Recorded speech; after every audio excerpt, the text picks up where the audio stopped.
Bonjour et bienvenue au 4e épisode du podcast Blabla en français. Aujourd'hui, nous allons parler d'une nouvelle loi qui a été votée en France. C'est une loi de bioéthique qui prévoit notamment l'élargissement de la PMA aux couples lesbiens et aux femmes seules et non plus seulement aux femmes qui avaient des problèmes d'infertilité dans un couple hétérosexuel. La PMA signifie la procréation médicalement assistée. J'ai fait ma petite recherche et j'ai été assez surprise de découvrir que la PMA représentait en 2018 environ une naissance sur 30, c'est-à-dire environ 3,4% des naissances en 2018. Je trouve que c'est un chiffre assez énorme et c'est intéressant de voir qu'il y a de plus en plus de bébés qui naissent grâce à la PMA.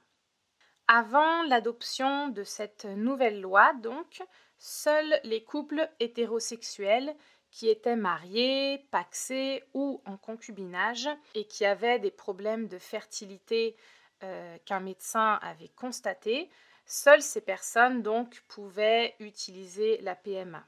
Les couples lesbiens ou les femmes seules qui n'avaient pas de problème d'infertilité devaient aller à l'étranger pour pouvoir réaliser cette procédure, ce qui coûtait très cher.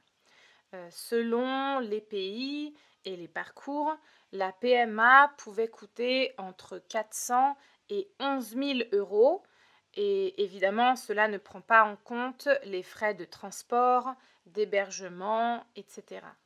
Autre chose qui a changé, c'est l'anonymat des donneurs de gamètes. Alors le don de gamètes, c'est quoi? Le don de gamètes, c'est donc le don d'ovocytes ou de spermatozoïdes, c'est-à-dire les cellules reproductrices sexuelles femelles et mâles.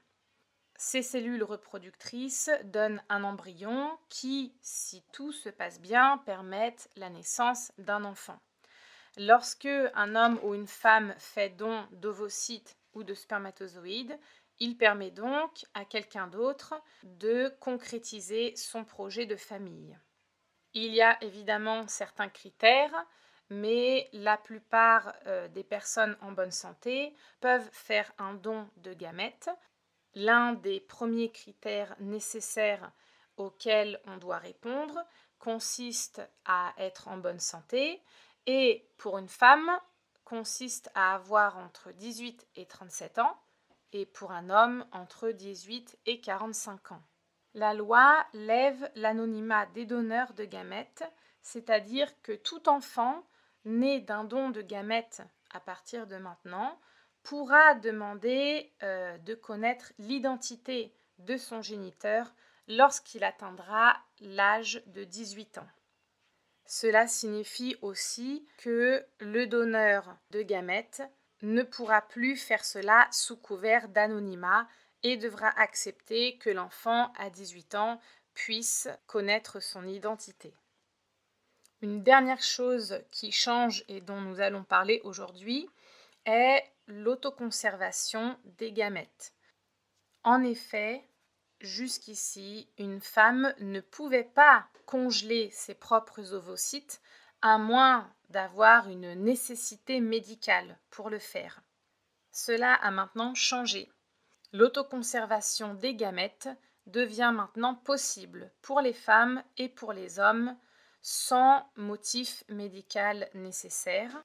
Cela permettra à plus de personnes de recourir à une PMA, d'utiliser la procédure de la PMA pour plus tard.